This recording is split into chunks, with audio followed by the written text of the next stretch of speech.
Quelle idée! L'empereur, tout d'un coup, a décidé qu'il voulait savoir combien de personnes habitaient son empire.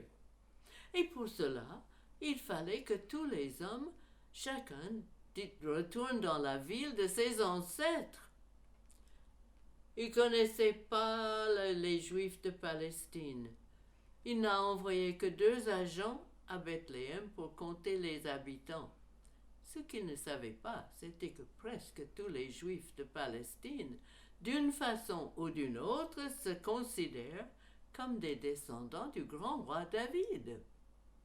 Et la ville du grand roi David, c'était Bethléem.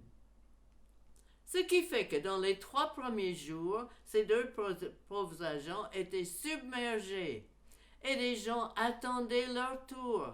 1 jour, 2 jours, 3 jours, même 4 jours pour être comptés. On travaillait, nous, à l'auberge du grand roi David, on travaillait 15-16 heures par jour. Une famille partait, 3 autres réclamaient leur place. On finissait par coucher sur des nattes par terre dans la place publique et dans les rues. Heureusement que l'automne avait été particulièrement clément et que les pluies de l'hiver n'avaient pas commencé. C'est un soir que je les ai vus arriver. Ils étaient 3. Un jeune homme, une toute jeune femme et leur âne. Ils avaient l'air tous 3 épuisés. Mais le jeune homme avait l'air honnête et bienveillant. Il s'approchait. Est-ce que vous auriez une chambre libre, mademoiselle? J'aurais pleuré tant j'avais envie de les aider. Mon pauvre monsieur, il n'y a pas dans Bethléem 1 centimètre de libre. Vous voyez bien, les gens couchent par terre, sur la place, dans les rues. Il n'y a plus qu'à aller camper sur les collines. C'est-à-dire, ma femme. C'était vrai. Elle a regardé la pauvrette. Elle n'en pouvait plus, épuisée et enceinte jusqu'aux yeux. Il fallait vraiment trouver quelque chose. Dans ces moments-là, souvent on pense à sa maman.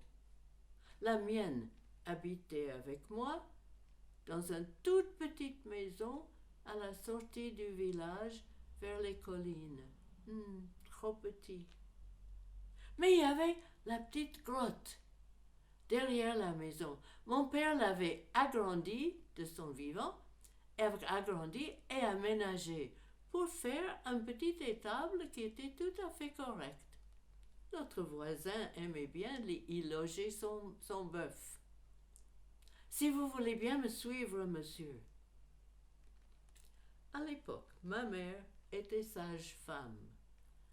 Quand elle a vu l'état de la jeune femme, elle a explosé. Vite, arrangez les tables, de la paille fraîche, des couvertures, des draps, des coussins. Il faut que cette femme s'allonge immédiatement. C'était fait. La jeune femme s'était allongée confortablement et avec un grand soupir de contentement. Je suis partie leur chercher du pain, de la soupe et une lanterne parce que la nuit vient vite dans nos pays. J'allais partir quand le jeune homme m'a arrêté. Quel est votre nom, mademoiselle, s'il vous plaît? Judith, monsieur, comme notre grande héroïne dans l'histoire de notre peuple. Eh bien, Judith, ce soir, c'est toi la grande héroïne pour nous. Merci. Oh, de rien, monsieur. Joseph, s'il te plaît. Et ma femme s'appelle Myriam. Eh bien, bonne nuit, monsieur Joseph. À demain. Mais au milieu de la nuit, ma mère est venue me secouer. Lève-toi, Judith. Le travail a commencé. Il faut que tu viennes m'aider. Vite, je chauffe de l'eau. Vite, je ramasse tout ce qui reste dans la maison de linge propre et douce et des couvertures chaudes et douillettes. J'apporte tout à l'étable. Ma mère est déjà au boulot.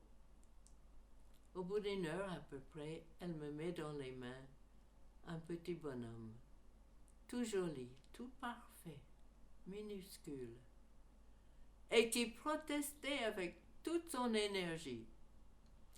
Une fois lavé, séché, réchauffé, enrobé dans des linges tout douillets et des couvertures chaudes, il s'est endormi. Mais où le poser?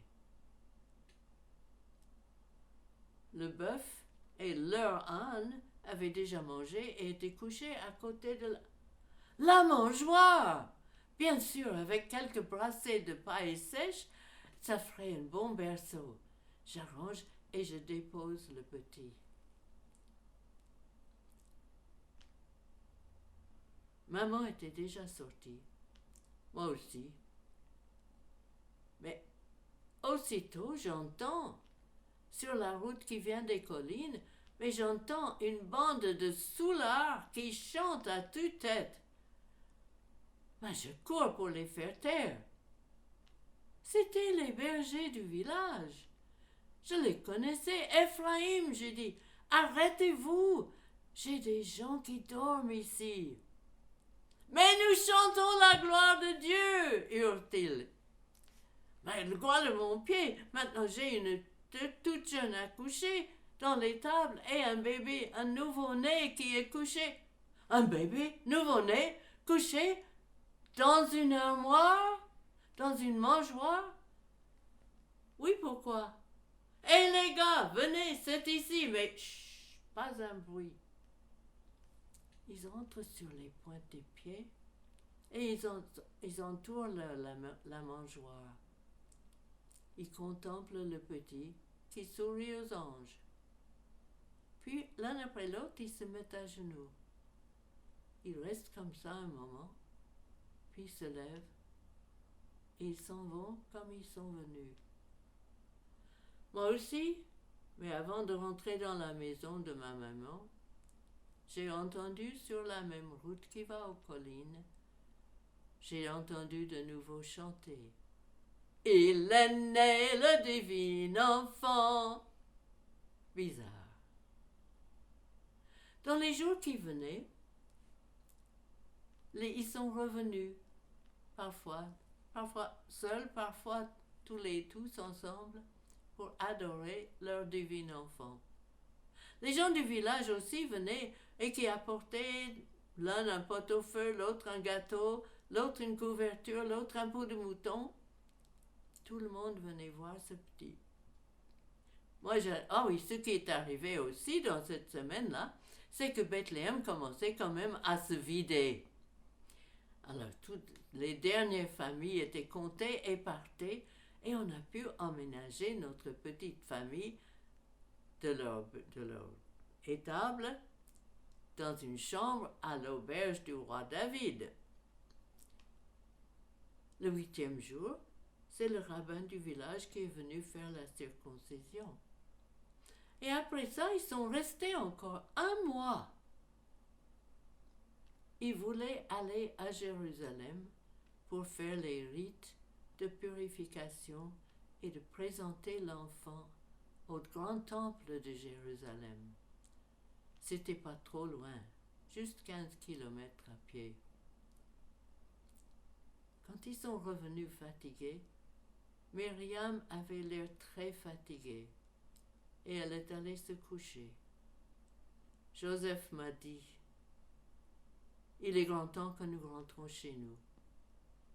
Demain, nous nous reposerons et nous préparerons nos affaires. Et après-demain, après le petit déjeuner, nous partirons pour Nazareth.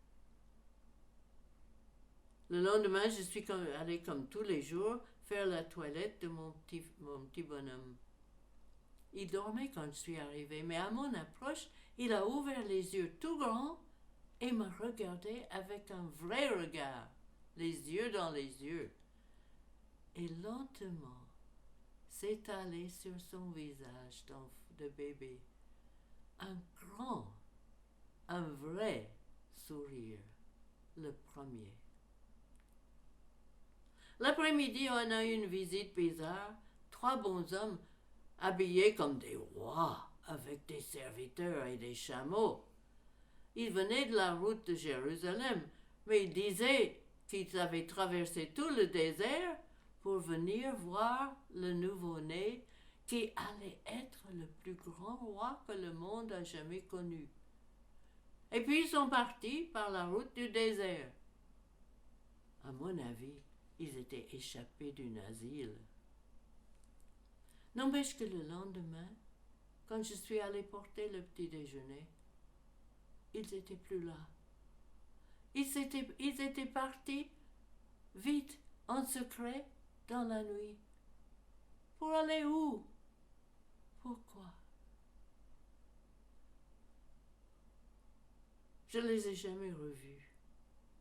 Mais le sourire de mon petit Yeshua m'est resté pendant toutes ces années. Ça fait bien 30 et des années. Il doit être un bel grand homme maintenant.